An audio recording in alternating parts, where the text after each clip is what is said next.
Hey guys, welcome back to StatChat Sports. Tazza, we're back, mate. We're back. It's had a week's break because of the COVID, so we apologise for that. If I still sound a little bit under the weather, then I also apologise, but we'll try and get through it. But yeah, look, after what felt like a long international break, we were back with some Premier League this week, and there's always plenty to talk about, mate. Yeah, mate. Good to see you've recovered. You've pulled through the old Rona. Hasn't claimed you. No, It's always good news. But yeah, look, there's it's great to have league football back. Obviously the internationals were played over the last couple of weeks, but yeah, we're right back into the nitty gritty of the league football. And look, I'm stoked. We've got a few big games coming up and a few games to cover today. We're in probably the final stretch of the season, we'll say. I think there's about 7 or 8 games left. Some teams might have a little bit more. So there's really no break from here. It's all guns blazing to the finish line. Stick from here, pretty much. Yeah. Get it done. They come thick and fast. The games come thick and fast. There's results left, right, and centre. Plenty of change in the tables, I'm sure. So we'll start, as always, at the title race. And it continued to spice up, really. Liverpool went top for about an hour. Yeah, it was good to see us up at the top for a little bit. I mean, albeit, not very long, but I could get used to that. Hopefully with this week's fixture, we can see a bit more of that. But yeah, look, Liverpool were good value for their win. It wasn't clinical by any means, but Jota got it done again. It's becoming quite a theme. I think it's 20 goals for the year for Jota, so that's a huge achievement for him in his debut season. So I mean, you love to see it. A new addition to the much vaunted front three. That's really starting to work. Yeah, Fabinho with the penalty. I was quite shocked when I saw that, but I obviously him stepping up to take it, or because I saw Salah was on the team sheet. Yeah, right. What? Has he completely lost the penalty role since Egypt? Fabinho stepped in. Yeah, since internationals, but since AFCON, and obviously Salah was off, and Fabinho, like he's been a more than able deputy. So it was a tight one. Having watched it, it was the keeper picked it but couldn't quite keep it out. But look, good win. Dominated. Watford weren't without their chances, but they got the 3 points in the end. I think there was some tense people in Anfield when it was only at 1-0. That Watford would definitely had their chances to score, but again, Alisson bails out. The boys have been again a few times, so Alisson's been so important down the stretch lately. I think there's been some games where he's had not much to do, but there's been some really pivotal moments where he's had to step up and really save the team's bacon. And I mean, I was going through through the archives of old Liverpool games, and if we had Simon Mignolet sitting back there, I guarantee we wouldn't be in the same position. Oh yeah, there's no doubt. He's massive for them. You know what I mean? And you talk about Van Dijk and his impact on the defense and the defensive structure in that team, and obviously he's massively important. But at the one between the sticks is really what matters at the end of the day. And you're right. The amount of times he's saved Liverpool within this season and the previous seasons, he's just, you go back to the Champions League winning season. If he doesn't make that save against Napoli, that's probably that's an equalizer right there. They don't even make it out the groups, and therefore they obviously not winning the Champions League. So the guy's just full of big moments. His header last season. To put him in pole position. I mean, exactly. Yeah. You can't go wrong with the guy, and he's not a bad looking bloke either. So that's it. Yeah, no, he's not a bad guy to have between the sticks. He's an absolute world class. He's top 5 in the world without a doubt. where certain people put him, that's an argument for another day. But I definitely have him right at the top. Yeah, no, I agree. I agree 100%. So as we mentioned, for about an hour or two, Liverpool were top until City played. Burnley probably couldn't see much happening there besides the City win. Really, they were dominant. Probably didn't really get out of second gear for them. Probably, even though at 2-0 the job's done. So they probably didn't feel the need to overexert a little bit too much. And in doing so, that perfectly sets up this week's blockbuster, which we'll touch on a little bit later. But look, it's the game that excuse me, it's the game that everyone's been talking about for probably about a month now. This is the game that everyone predicted would just about decide the title race, and it looks like it's probably going to do that. Yeah, look, pretty much after this game, both Liverpool and City should win the remainder of their games. I mean, having a look at the fixtures, Liverpool have United straight away after this, but I mean, it's not the United of old, so it's a very much winnable. Liverpool should definitely be winning that. So it's going to go. It will decide the title. I'm sure it will. I mean, Liverpool are on a 10-game winning streak, I think, in the league.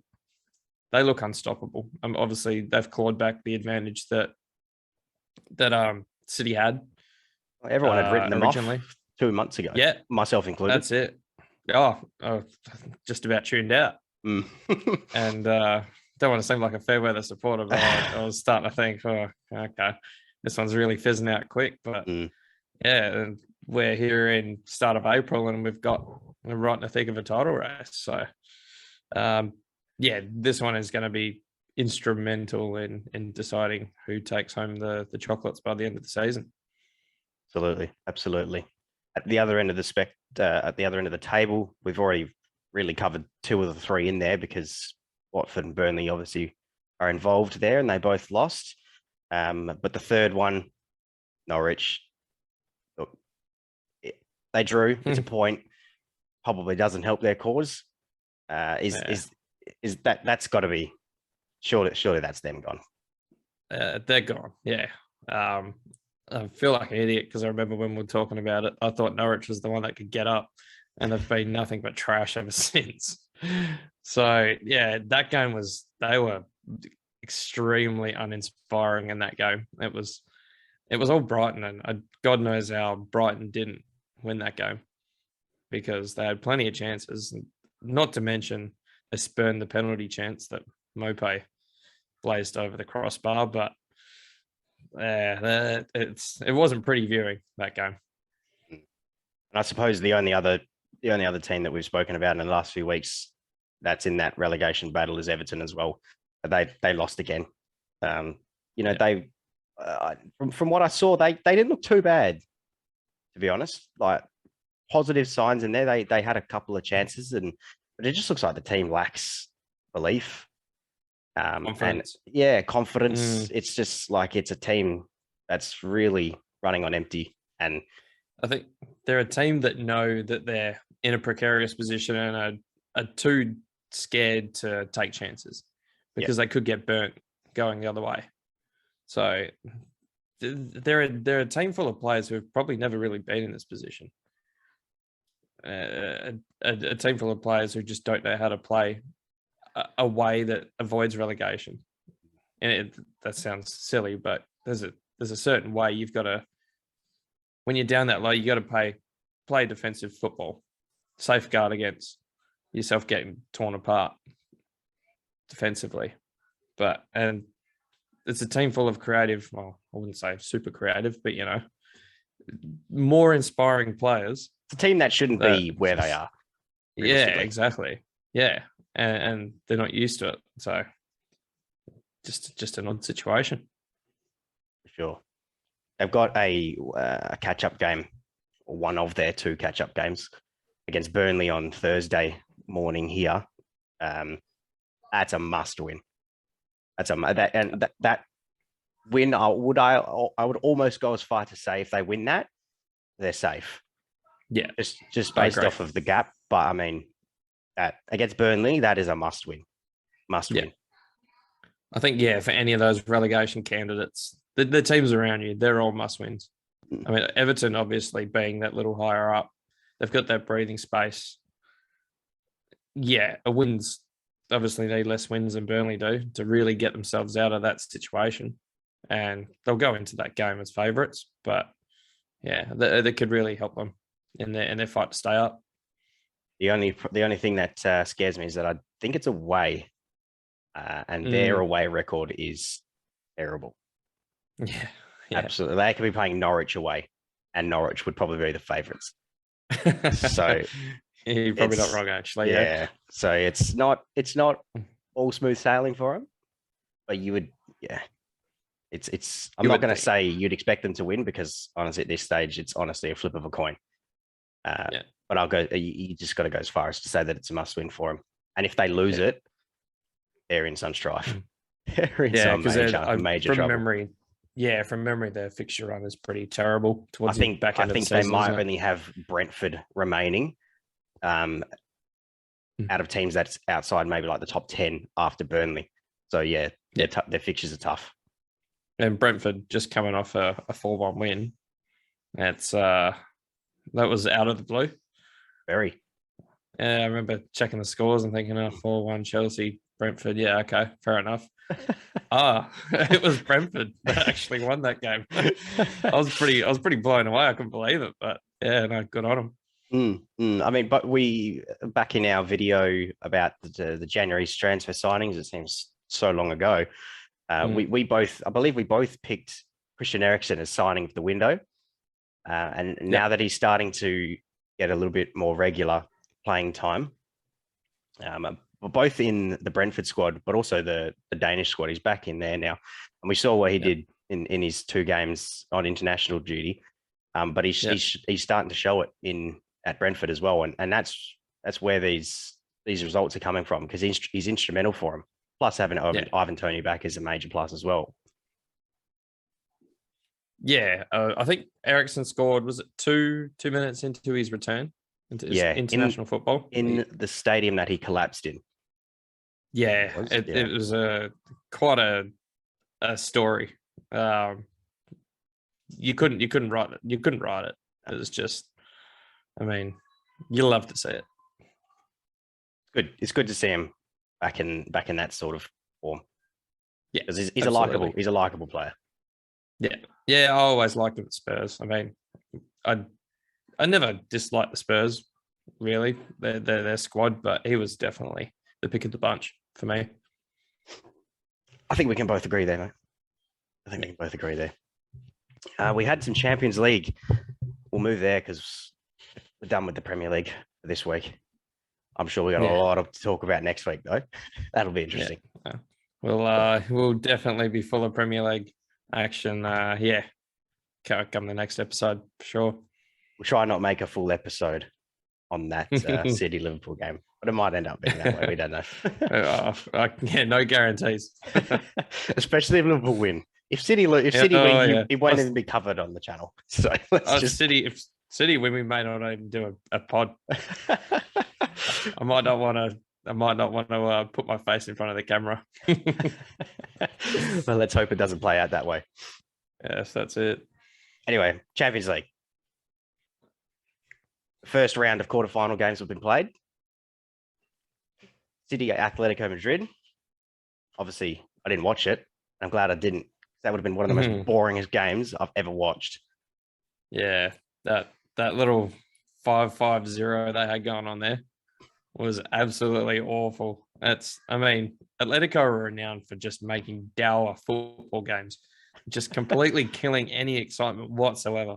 City's one of the best attacking teams in the world, but even that was just, whether you read it as Atletico's great defensive tactic, I don't think many people are looking at it that way.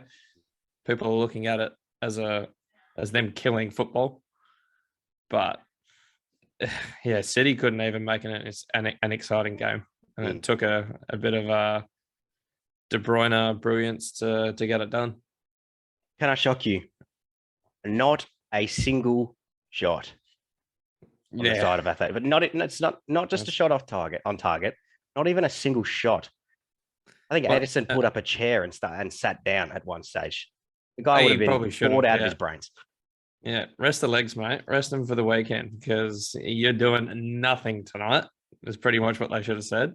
Imagine being a Felix, Yao Felix, a Griezmann in that team. It would just be an absolute killer. Yeah. What am I here for? Might as well. I mean, probably here for the paycheck, I'm sure, but like at some point you want to play some good attacking football. Yeah. You at least want to have one chance. You know what I mean? Yeah. Even if it is for a counter-attack, you want to itch out something. That's it. Like, why do attackers go to die at Atletico? I mean, Felix had all the promise in the world when he went there, when he went to Atletico, and you don't even hear boo from him anymore because his potential has been killed there. Yeah, it's pretty sad because I really rate him, and I mean, if there's one player I could pluck realistically out of any team in the world, excluding Mbappe because he's kind of unrealistic. Yep, it's yeah. I just love to see what he could do for a Jurgen Klopp team, but it's gross. It's not fun to watch. No, Atletico like that. It's not. But I think that was definitely the game plan. They didn't go there plan to play and just get dominated by City. That was their plan. I think that their plan was to leave there with a 0-0 draw, and go back home in the second leg and scrape a 1-0, something like that. Yeah. But I mean Simeone 1-0 is okay. 1-0 is doable by all means. Yeah. I mean, but they're going to have to score 2, and to do that, you're going to need 2 shots, not none. Yeah, I mean, if you can't scrape 1 shot, geez, 2 is really pushing it, isn't it? Exactly right. Exactly. Look, it's. I don't know how they do it. I mean, City will score there, surely. City have too much firepower there. And the thing is, Atletico are going to have to back off that 5-5-0. They're going to have to go a little bit more attacking if they want to win. And that's just going to open up the door even more for City. And yeah, I don't see anything other than a City win in that tie. Yeah, for sure. But let me ask you this. I'm curious. Obviously, De Bruyne was the difference maker. Yeah, with the goal. He also scored. I think it was the first goal he scored against Burnley. But he scored a few important goals recently for City without Kevin De Bruyne. I know it's one player, but it's Kevin De Bruyne. Do we see as dominant a City as what we do now? Oh, absolutely not.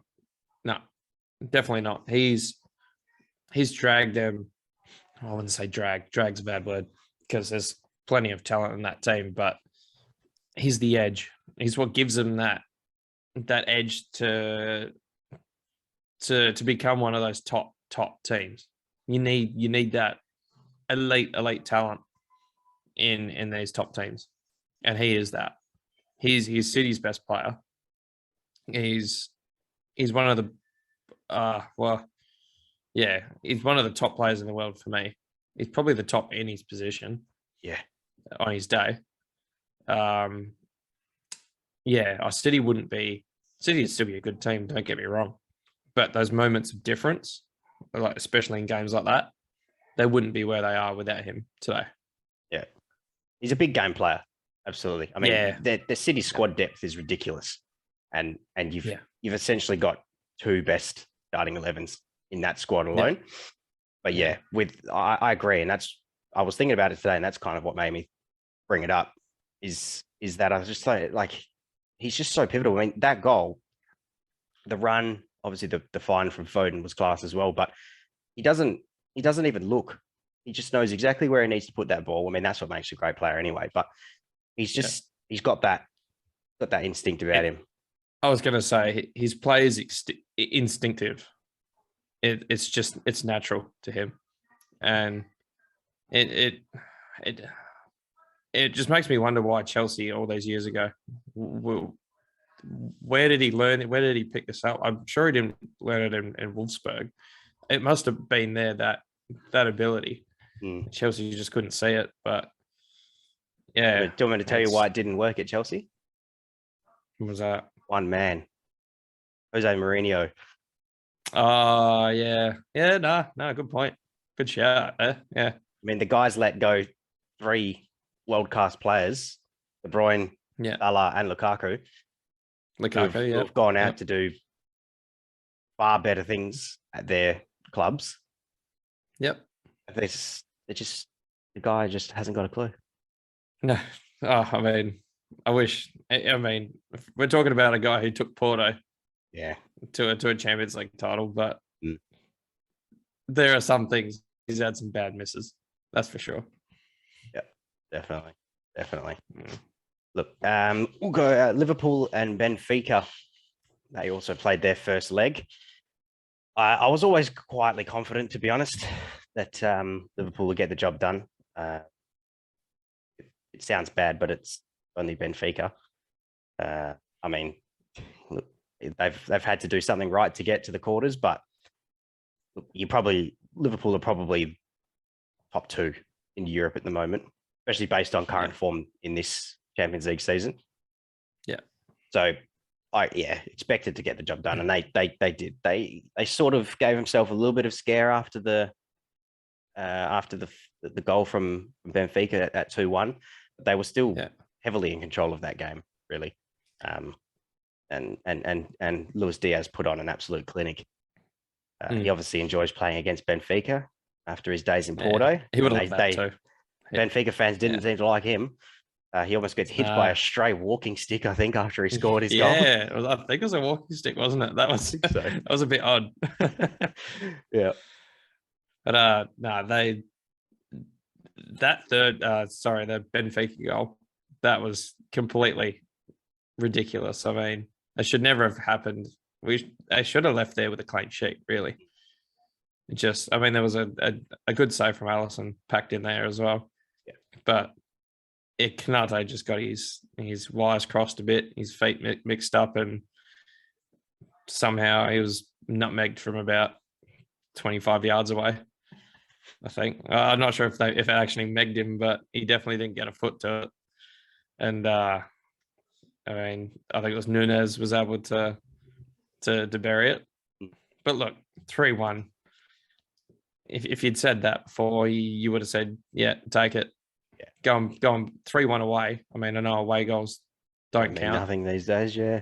But you'd favour yourself they'd favour themselves at Anfield anyway. So as a 2-goal lead going back home, you'd take it. And yeah, I think it's quite what we expected in the end. A 2-goal advantage to take back to Anfield is quite comfortable.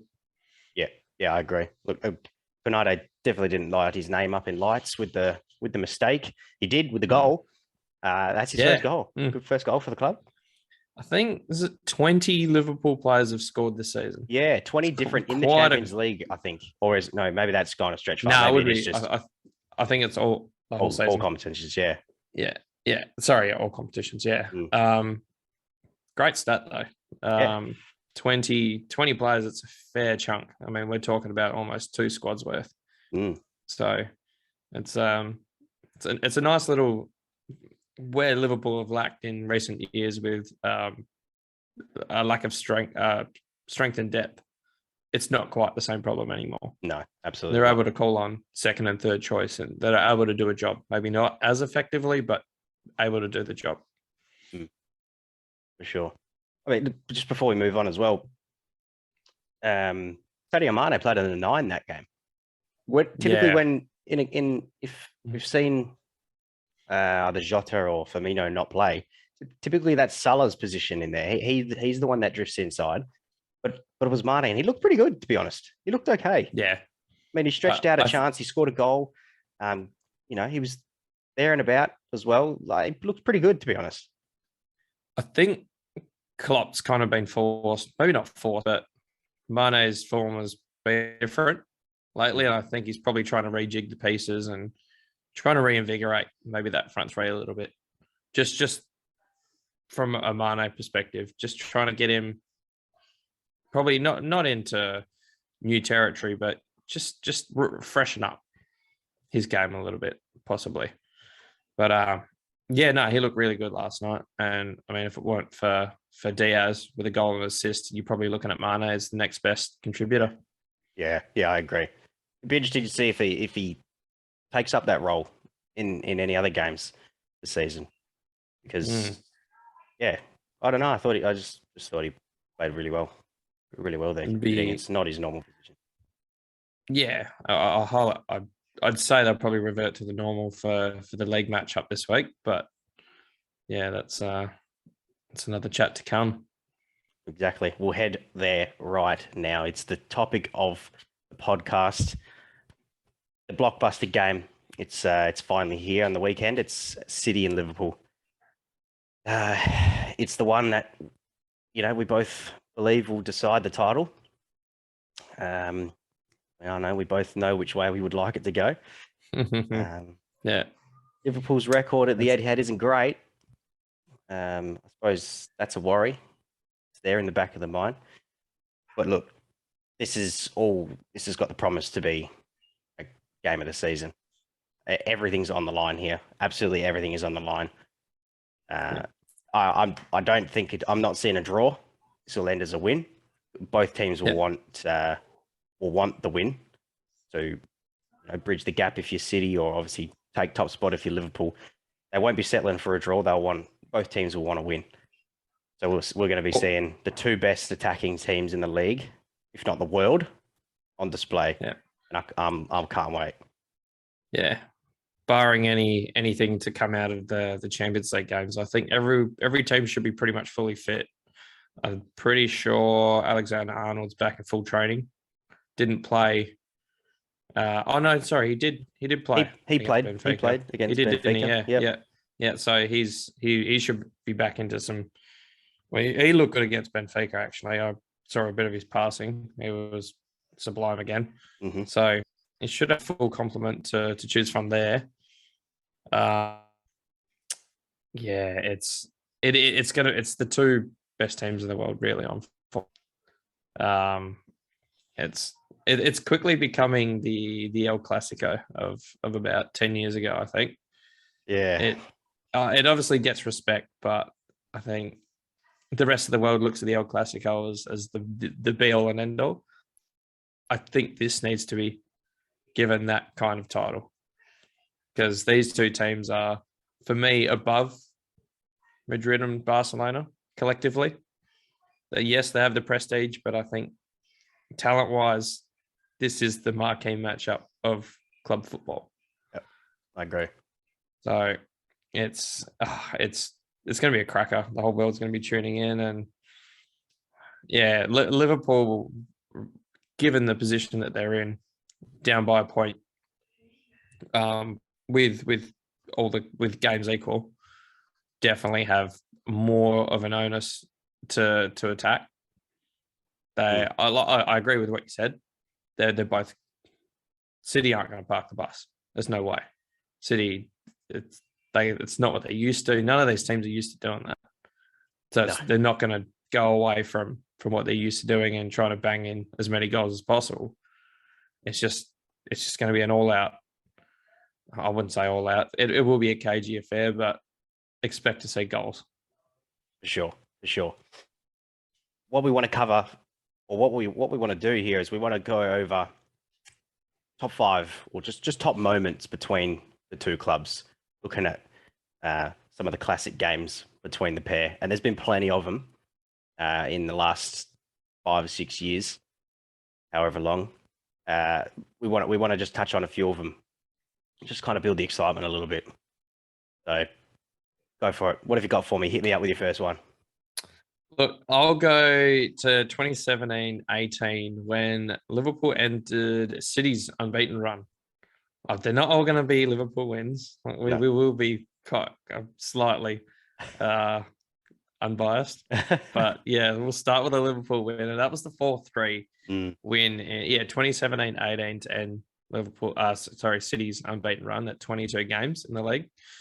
That was the game where Salah managed that halfway. I'm pretty sure Edison cleared and Salah banged it in from just near the halfway line. Yeah, there's some pretty nice goals in there. There was the solo effort from Oxlade-Chamberlain, something of a forgotten man at this point. But yeah, it was Liverpool really raced out to a lead there, and then I think it was 4-1 and I think it was 4-1, and then City clawed back a couple. Back late. Yeah, and then there's a few nervous fans in the stands, and then obviously they got the job done in the end. But that was probably a recent one for me that really come to mind.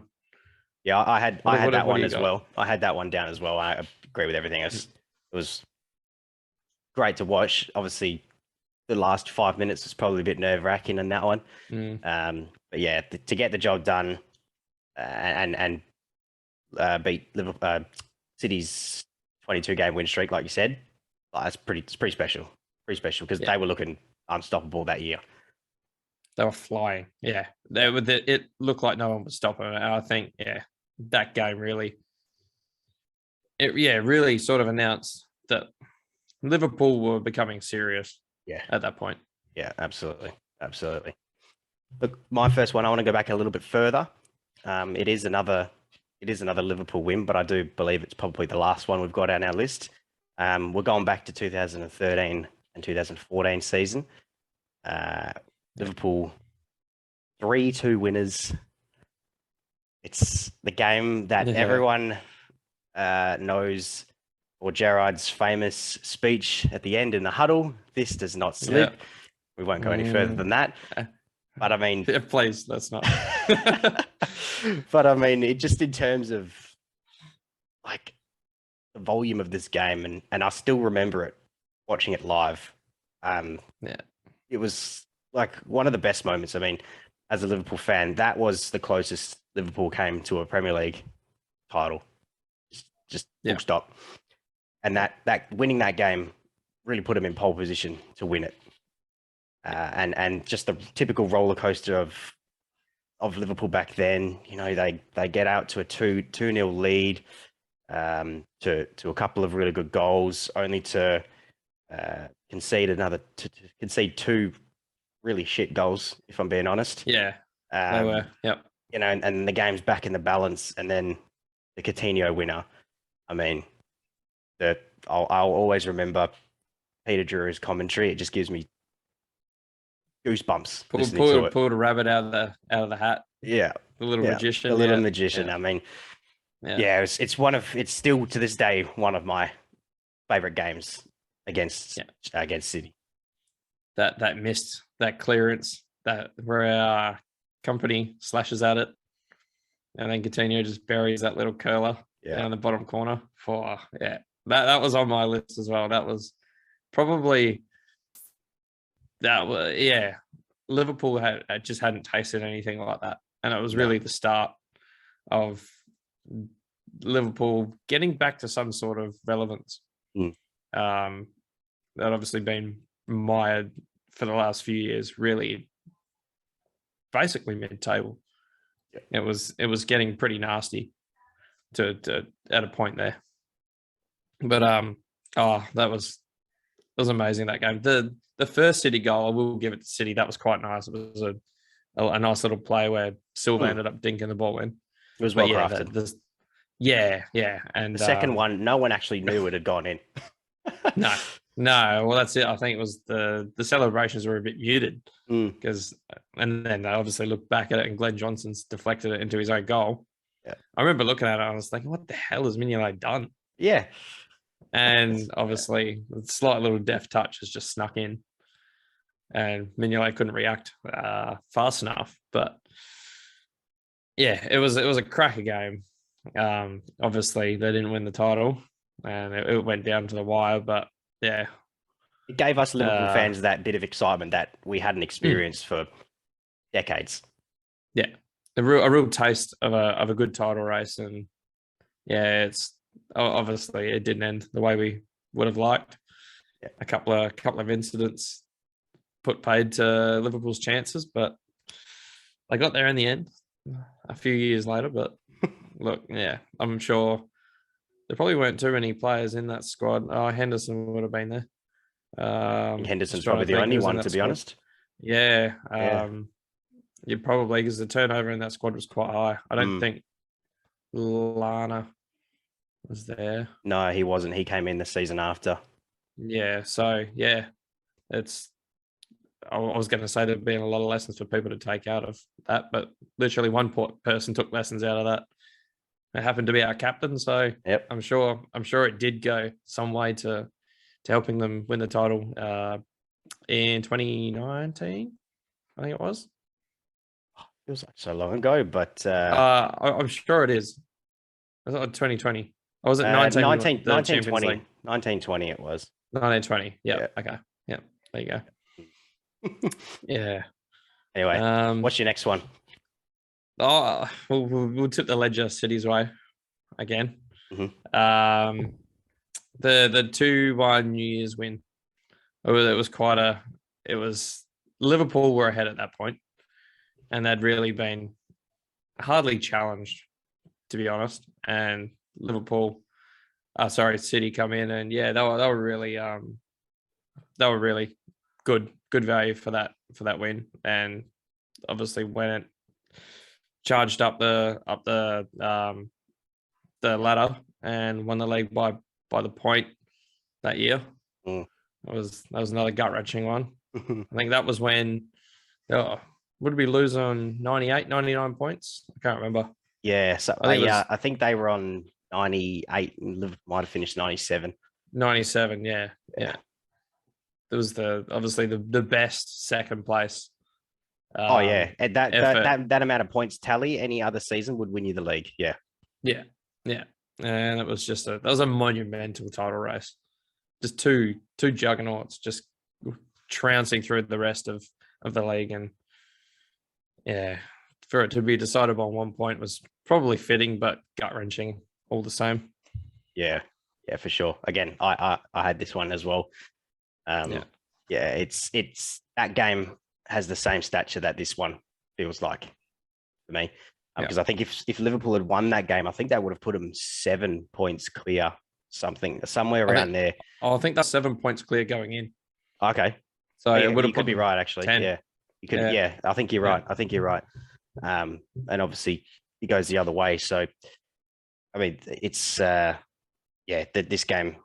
weekend's game feels the same kind of importance to that one. And again, I remember I watched this one live, and good goals from all three were good goals. Aguero's finish is just typical Aguero. Liverpool had Alisson in net, and not even he could save that. So, such is the class of Sergio Aguero. So, look, we're hoping for a different result this time. But definitely another top moment between the two sides for sure. I as a Liverpool supporter, I'm really happy Aguero is not turning up for City anymore, because he's been a thorn in Liverpool's side in recent years. So it's I miss his presence in the Premier League, but I don't miss his presence in this fixture at all. Yeah, no, absolutely. Even in a couple of fixtures, I believe, where Liverpool would win comfortably. If City scored, it was him on the score sheet. It was through him. Yeah. Absolutely. I've got two more for you. Okay. This one might sting a little bit, but it was the 5-0 drumming back in 2017-18. Yeah, I do remember this one. Yeah. And the reason I put it on here is because it was that was kind of a turning point for their side, I feel. This was before Van Dijk came in. Van Dijk came in the January of that season, so this was before that. And obviously, no Alisson, Fabinho, they came in later. But that game almost felt like that was the turning point. for Klopp to say, I need a world-class defender. Yeah, And absolutely. I need it, and I need agree it with you now. there. Yeah. I mean, It really got FSG to put their hands in their pockets and say, all right, we're serious now. yep. Yep. And I mean, City were just, they dominated. The game was almost looked like a training game at the end. I mean, I think Leroy Sané scored a banger, just a typical curl outside the box. I think Gabriel Jesus had a bag as well. Like, I mean, they just took the mick, really. And it was tough to watch. It was tough to watch. Yeah. Look, that one, I think, yeah, it was a huge turning point in the rivalry. City really had Liverpool were always the underdogs. City had that huge bankroll of investment and had done wonders with it in the league. Not really the European competition, still haven't, but they want to rub salt into City supporters' wounds, but they still haven't. But yeah, look, they've been dominant in the league, and that bankrolling was a big reason why. But I think now, ever since then, with the additions, it's slowly. I wouldn't say it's in anyone's favor at the moment because you toss a coin. Mm. There's reasons for calling one better than the other, and they're all valid. Yeah. But yeah, it's definitely swung from then on. I think it's completely swung Liverpool's way more, but swung back to even for me. Yeah, absolutely. Absolutely. And my last one is the most recent one. It's the earlier 2-2 draw from the first fixture this season at Anfield. I've got it down. I've got it down here written in front of me as game of the season so far. Yeah. The game was a proper tug of war between the two, and that's kind of what I think we're going to see this time forward again. It was a proper clash between the two best teams in the league with the best players on the pitch, scoring great goals. Obviously, Salah's ridiculous solo goal was one of them. And I mean, it was just to be honest, I was happy. Like, it was that good of a game. It didn't mind it being a draw. Yeah, really. No, a lot of the time you just want to see a good game. I mean, you don't want to get spanked either. But if you're gonna see a draw, you don't want to see a nil or stalemate. Yeah, you want to see a good quality game that's just frenetic, sort of back forward, just good quality football, and that's what that game was. Definitely, it was an absolute spectacle. An absolute spectacle at Anfield. Will we see it again? Well, we'll see. I hope we see the spectacle, but I'd like to see the Liverpool win, obviously. Yeah. The result needs to be a little bit different, but I reckon it's going to be an absolute cracker. Sure. Before we head off, I've got another question for you. Shoot.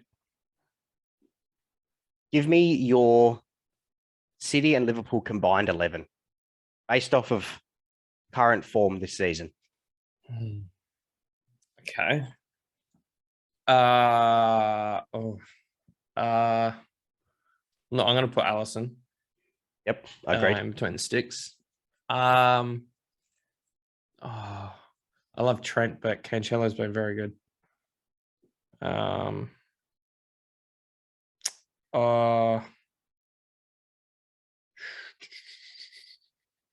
Oh, geez. Okay. I'm going to put Trent and go on Van Dijk. I think you've got to take Laporte. And I'll take Robbo. I think the defense has been there. Yep. We're just playing a 4-3-3. Yep. We can go 4-3-3. Okay. Fabinho's in the middle. Yeah, I think he's been a little bit better than Rodri. Yeah, I would agree. Oh God, this is hard. I'm on the spot. I'm probably taking Sterling's a winger, so I probably wouldn't have Mane in there. I think he's been a bit off this season. I'm putting Jota in the middle just for volume of goals. I'm putting De Bruyne. Actually, I'm thinking maybe a 4-4-2 here. Okay. So I'm putting Fabinho and De Bruyne in the middle. Yep. And I'm taking. I'm putting Bernardo on a wing or on one of the. What's he? He's a right wing, isn't he? A right sided. Yeah, he can play in the middle. He can play anywhere, really. Yeah. Yeah. Then I'll take. Oh God. I'm putting Jota up front, and I'm going to put. Oh, you see, I want to find some room for Mahrez because I think he's been really good this season. I'm going to put Mahrez on the other side in the midfield. Yep. And I'm taking Jota up front. I'll put Salah up there too. I was getting a little worried that you'd forgotten about Salah then. Nah. I wanted to pay respect to City, but yeah, Salah's obviously going to be there. Yeah, he has to go. He has to be. Yeah. What would you? Good picks. Yeah. I know I kind of put you on the spot there, and I apologize, but it's just it's good. It's good. I like it. Look, I mean, I know I've had probably a little bit more time to think about it, but I mean, Alisson, 100% for me. Like they're both class, but I just think Alisson's a bit better.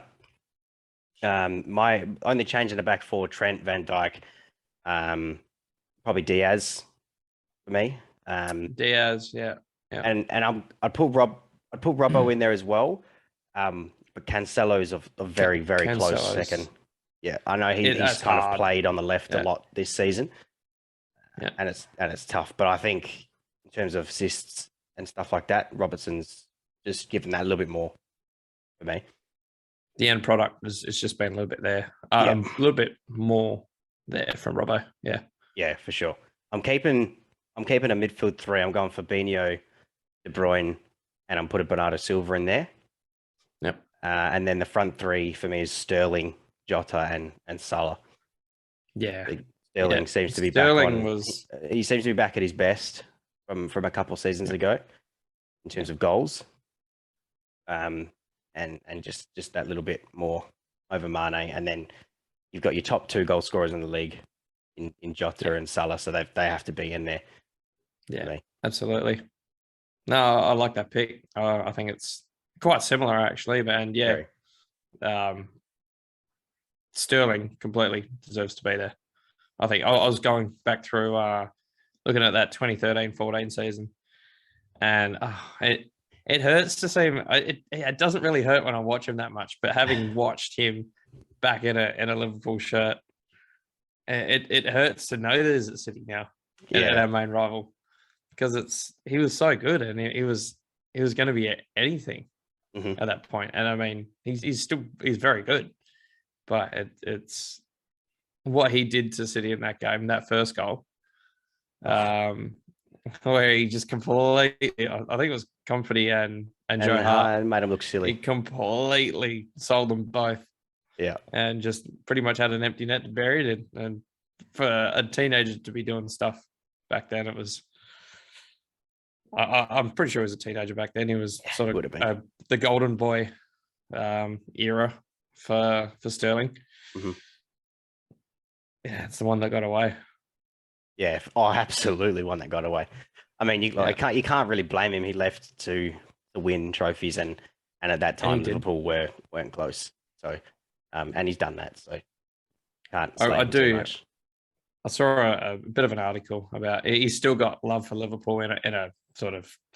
Obviously, he doesn't want to move back. Yeah. I don't think he ever will. No, but he's got love for Liverpool and what he achieved there and what they did for him and vice versa. So it's good to see. It is, man. It is. But plenty of massive, big Liverpool and City moments. We're hoping this week's going to be another spectacle. We're looking forward to it. I know I'll certainly be watching it, and no doubt yourselves will be as well. Interested to see any thoughts in the comments about what are your favourite moments between the two clubs? If you're a City supporter, if you're a Liverpool supporter, if you're a neutral, there's no doubt that it's one of the most fascinating games. So I'm no doubt the neutrals will be watching it as well. So it'd be interested to see what some of your best and favourite moments are between the two. That's all we've got time for today, mate. So we'll shoot off for today. We'll see you all next week. Make sure you're following the channel and keeping up to date. And there's plenty of content coming out. So thank you all for joining us, and we'll see you next week.